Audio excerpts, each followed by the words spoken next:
Hey guys, so this is my new iPhone 15 Pro Max, and I picked it up on launch day, so I've had it 8 days, and I've been really impressed with it. But there's three big problems which the iPhone 15 Pro and Pro Max have, and these are problems that just should not exist on a premium phone that costs over $1,000.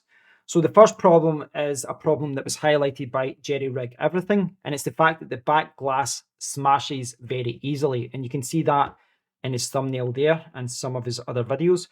And I really do respect Jerry Rig Everything and what he tries to do, because he takes the latest smartphones and tablets and he scratches them and he breaks them and he tries to see how durable a device is and how easy or not so easy it is to repair.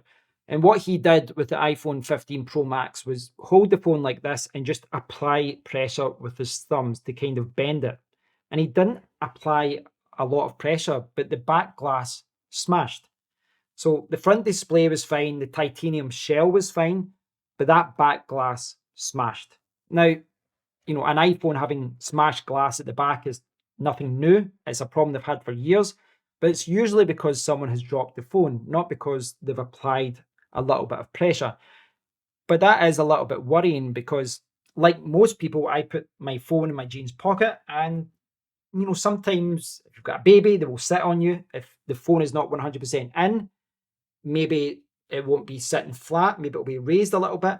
And it's a bit worrying that there might be a situation where if there's any pressure put on the phone, that back glass will smash and then you're going to have to spend some money to fix it. So a little bit annoying, but something you need to be aware of. The other problem, which everyone is talking about, is overheating.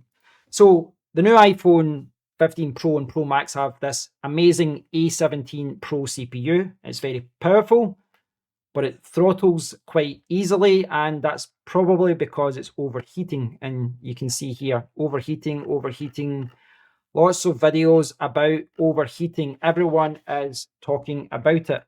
And essentially, this is something that can happen when you're really pushing the CPU. There has been some people saying that it happens sporadically. If you're, I don't know, just browsing the web on YouTube, some people have reported that it gets hot. It's not something I've seen myself. I think for most people, it's when you're pushing the CPU and it's when you're, gaming for hours or you're recording 4K to an SSD for a long period of time. But it's a little bit frustrating that, yes, there's a lot of power in this phone, but when you want that power and you want to, have it and you want to use it for an extended period of time, the phone will overheat and then it will throttle. So this is something that my YouTube buddy David Harry has been talking about in his videos as well. David's did some videos doing some SSD tests, and I believe he's got a video coming up about overheating. And David has been talking about the fact that when he's been playing Call of Duty Warzone, he has been putting an ice block at the back of the phone just so that he can continue gaming, for an extended period of time, an hour, 2 hours, or whatever. So he's been putting ice blocks at the back of his phone just so that he can game. It's kind of crazy. So the new A17 Pro chip is kind of amazing, but it's a blessing and a curse. And it seems that Apple have not learned how to handle it yet. That's what it looks like on the surface. But full disclaimer, I have not had this issue yet because I've not been doing a lot of 4K recording or gaming. But it is a problem I'm definitely going to see in the future. The last problem, scratching. So this year, Apple changed the Pro and the Pro Max and they made it titanium. And for the Pro Max, that dropped the weight from like 220 grams to like 180 grams. And this phone does feel light because of it. And it's quite amazing that they've been able to do that. But the painted version of the titanium phones, the black, the blue, the white that I have, it seems to be very easy to scratch. It doesn't seem to be a nail, a key, anything just brushing. It seems to be very easy for that paint to be scratched and then your phone does not look great. So that is a concern. Another concern about scratching, the front display. So a few years ago, Apple changed their displays where they made it more drop proof. So when you dropped it, it was less likely to smash. But because of that, when they made that change, yes, it didn't smash so easily, but the new technology meant that the display would scratch easier. Now, this has been a problem for the last few years, but being over in the Android world, this was not in my brain when I got this phone last week. I just was not thinking about it, because if I had, I would have put a screen protector on this on day one.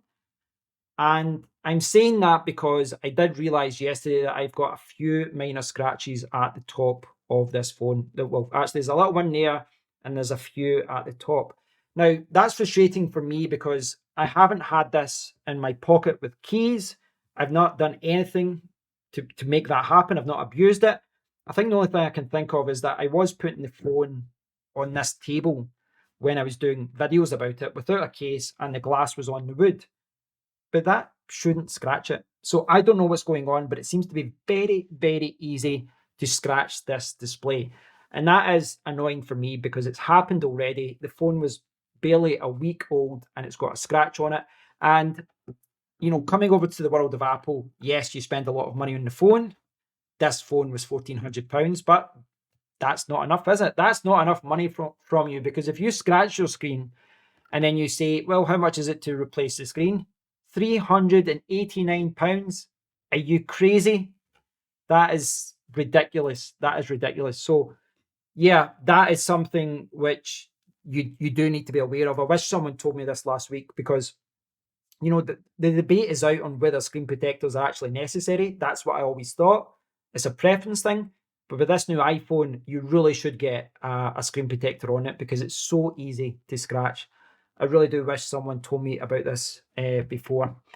So yeah, those are the three problems, guys. It seems to be easy to smash the glass. The CPU is a mixed bag in that it can throttle, it can overheat, and it does seem to be very easy to scratch that titanium, and that front display does seem to be incredibly easy to scratch as well.